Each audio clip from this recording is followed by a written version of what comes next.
obviously we weren't together for 2 years because there's that saying some people get annoyed with when you know, right? And I think for this might be goofy, but for me, I always had said like minimum 2 years being with the person, then you can talk about marriage and I think with like Jacob is just so different than anybody I've ever met, let alone dated. And so for me it was one, getting yourself correct, right? At the whenever I first met him or the idea of him, I didn't just jump at it.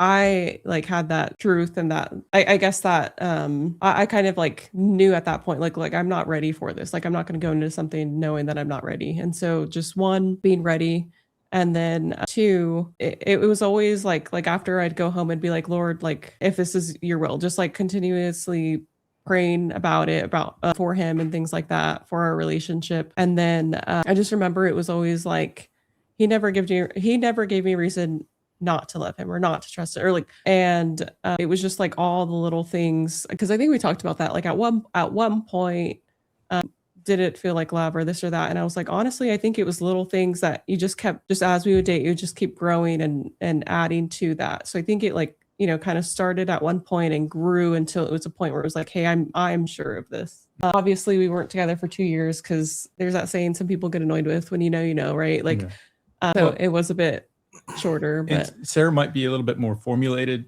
with her approach than I was, but I think the main reason behind it was she didn't want to see time wasted.